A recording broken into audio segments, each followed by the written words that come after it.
Welcome to the Books on Air podcast. I'm Suzanne Harris, and on my podcast, we talk to the authors about themselves. We also talk about their books, and we talk about their ideas. Now, joining me today is a very special gentleman. His name is Mason Humphrey, and he's here to talk about his book, Incantation. Mason, welcome to Books on Air. It's a pleasure to have you as my guest today. Thank you for having me.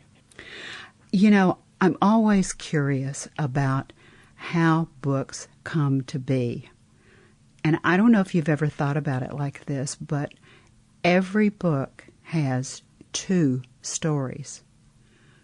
The first story that your book has, Incantation, is a story about Princess Lynn. And you told that story so the reader could read it. But there's a second story. There's the story about why you decided to write the book. Can you share that with our listeners and tell them why you decided to write Incantation? Of course. Well, ever since I was a kid, I always liked to make stories in my head. When I was little, I used to use my toys, and I could never do anything unless I had a story behind it. So I used to write, around middle school, I used to write stories based on animals. And at some point after I graduated, I decided, why not write a legitimate fantasy book? I was always a Magique fan. So I just went with it. I never really expected it to become an actual book. I just wrote it just for the fun of it. I've written fiction books too, and I wrote one about King Arthur and Queen Guinevere, and it's a really interesting experience to sit down and put your thoughts on paper or to write it with a computer, isn't it? Oh, yeah, it is. Do you see pictures in your head when you're writing? Yeah, and sometimes it bugs me whenever I do have a picture in my head in a moment, but I don't have my computer to write it down. Exactly. And it goes away really quick, doesn't it? Oh, very much. That's happened to me too. I used to dream about the characters, and I used to dream about the book. And it would be so vivid. It was just like I was standing there watching what they were doing. But if I didn't get up, maybe it was 3 o'clock in the morning, but if I didn't get up and either grab my computer or grab a piece of paper and write it down, poof, it just disappeared like magic. Does that happen to you too? Oh, yeah, that's happened to me a lot. And I'm too tired to get to the computer. Yeah, especially if you wake up at 2 or 3 in the morning, right? Yeah. Well, I know exactly how that feels, and that's a creative brain. I don't know if anybody's ever said those words to you or not, Mason, but that just shows. Yeah, that shows your creativity. Tell me about the book. Tell me about the plot. What happens? Who's in it? Well, it starts off, as you can tell from the back of the book, it tells you about a powerful witch who was in the eye of a king who was very much attracted to her, but she didn't have the feeling in return. So, as a king who doesn't take no for an answer, big surprise. No kidding. He orders his men to go after her and take her by force. In doing so, it led to her death and the discovery that she already had a child with someone else. If he couldn't have the love of his life, he would rather taken her daughter, who would have potential in being of use. 16 years later, she's all grown up, and still don't know why. I just to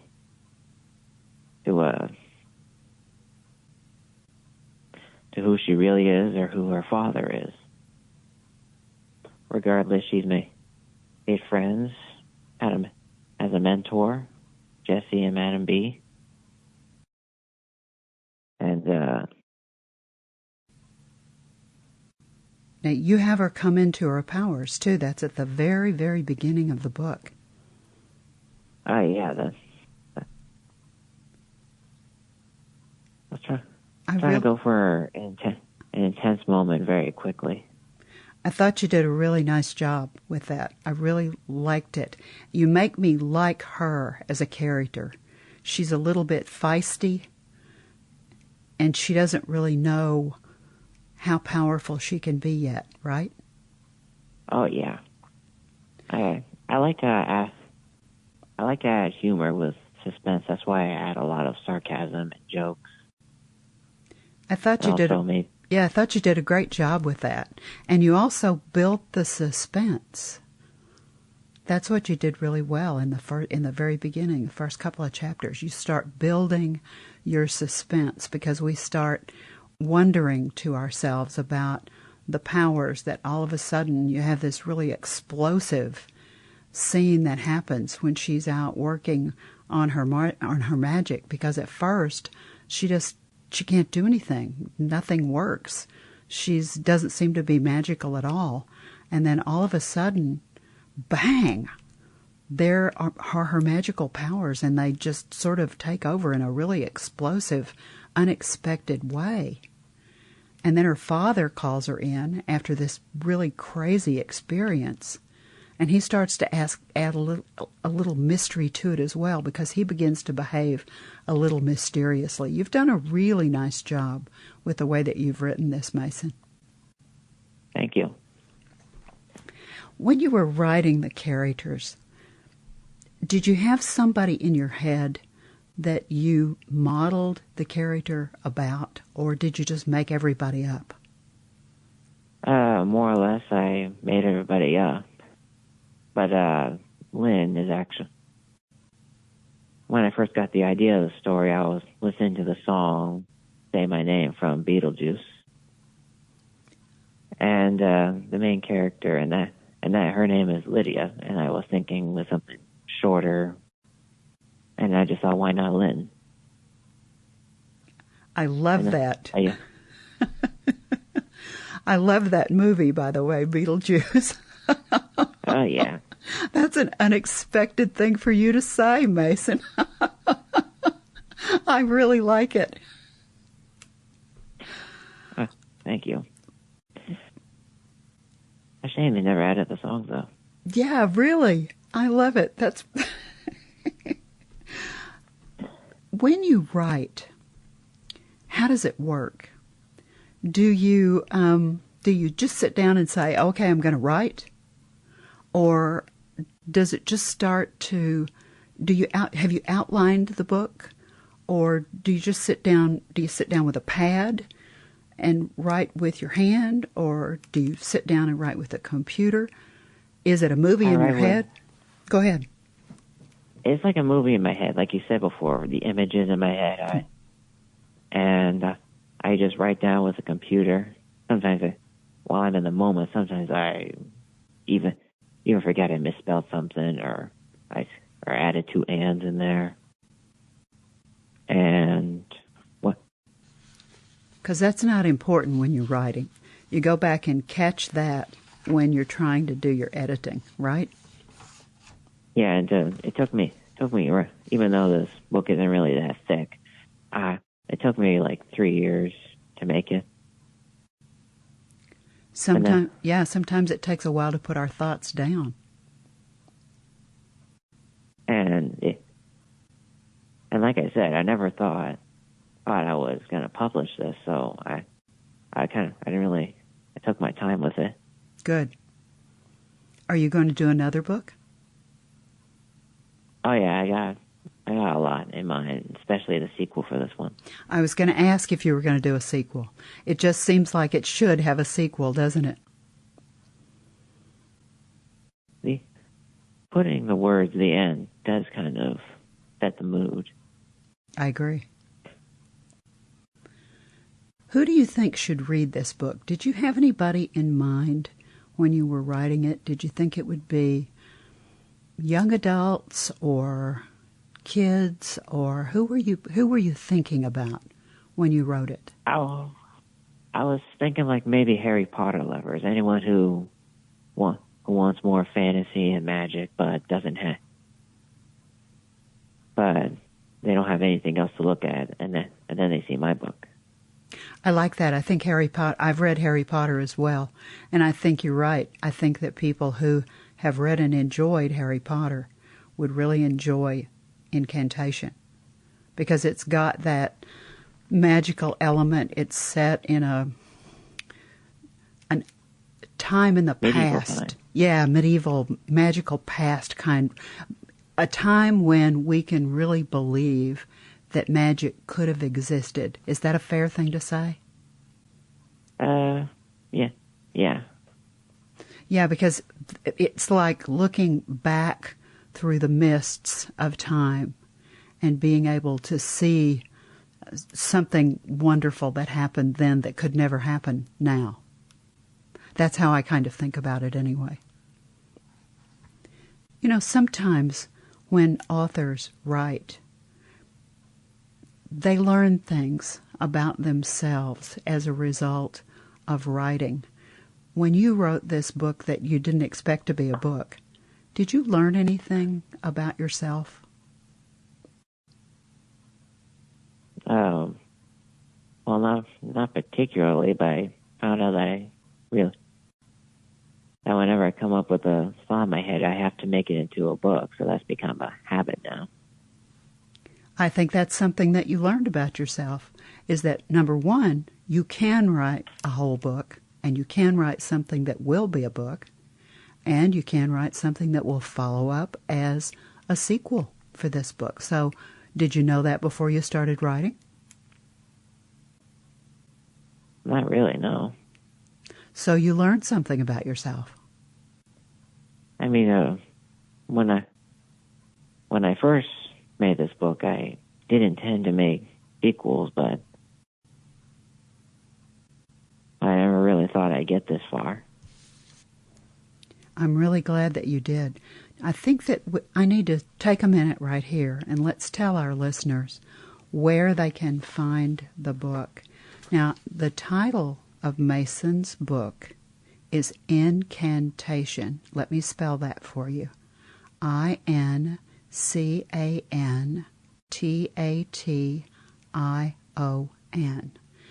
All you have to do is go to Amazon, and in the search feature, there's sort of a big, long, gray box, and that's a search feature. Put in the word Incantation by Mason with an M, M-A-S-O-N, middle initial H with a period, last name Humphrey, Humphrey. Click on it, and the cover will come right up.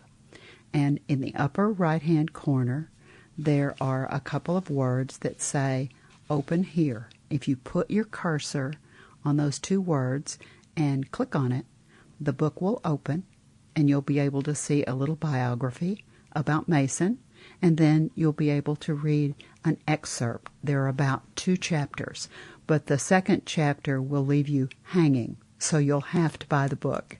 You can buy it right there on Amazon. It comes in paperback as well as Kindle, and you can purchase it right there. And we'll wait for the sequel. Have you started writing it yet, Mason? Oh yeah, I'm around a decent 2-3 chapters into it. It'll take me a while, but since I know better what I'm doing, it'll take me less time to write it. It's amazing how that happens, isn't it? After you sort of figure it out, it just seems to flow much easier, doesn't it? Uh-huh. Would it be too much if I were to reveal the name of the sequel? No, I would love it. Let's talk about some of the characters. And talk about the sequel. Yes, please do. So, would you like to know about the characters first, or the Let's talk. title? Let's talk a little bit about the characters. Let's talk about Princess Lynn. How would you, when you made her up, how did you see her? Well, I saw her as a strong young lady, someone who would that kind of person who would stand up for others when she sees a bad situation, someone who wants to help but wasn't capable yet, someone who tries to lighten things up with a snark or a joke, sarcasm.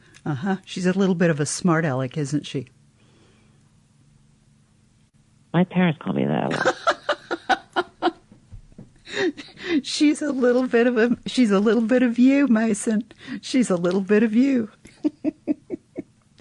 Now, what about Jessie? Who is Jessie? Well, she would be the lady in wait, Lynn's lady in waiting, her closest friend. They've been together ever since they were young, and she'd be more often making these "Are you serious?" looks on her face. And she's the one trying. Go ahead. She would try and keep a leash on Lynn, but it's difficult. I think I can see Jessie doing lots of eye rolling. Yes. Yes, I can identify that. I'm an eye roller too. At the same time, she would also act like her at times, but also have a little sarcasm and snarkiness. They're really more friends than anything, don't you think? I like to think sisters at arms. Oh, I like that. Yeah, I like that. All right, what about the king? Tell us about King Felix. Is he a good guy or a bad guy? A stereotypical narcissist. Ooh, that's a strong description. Wow. Well, it's just how I think kings used to been back in the day. Some of them, at least. I agree with you. Someone who is driven by power, someone who thinks they're above the rest in the world.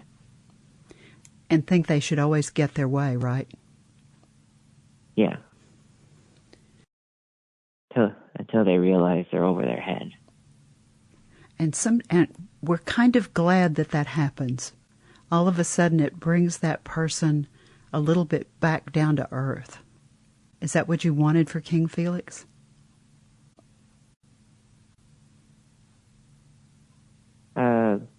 Yeah. Now, what about Madam B? I thought she was a very interesting character. What's her role? She plays as a stern mentor, like a mother Lynn never had. She can't do magic. She knows how to do it, but she wasn't born with the abilities that Lynn has,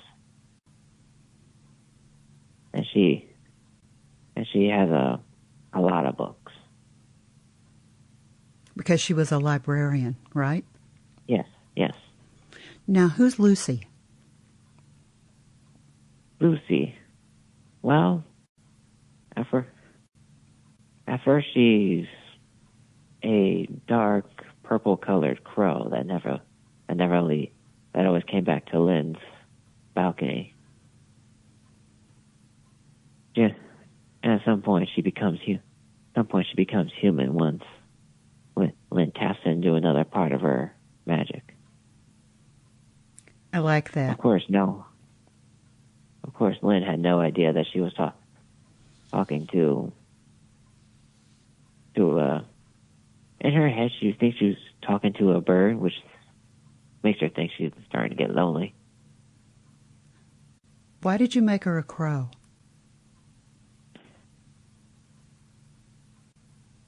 Actually, I don't quite remember. Well, I thought it was interesting because I have 4 crows that come to my backyard all the time. And they're such interesting birds. And Lucy being a crow interested me very much simply because I watch the crows and I watch some of the things that they do, and they're so interesting to watch. Have you done that? I don't really watch crows, but I am aware that the crow is actually one of the smartest birds in the world. Exactly. So kind of.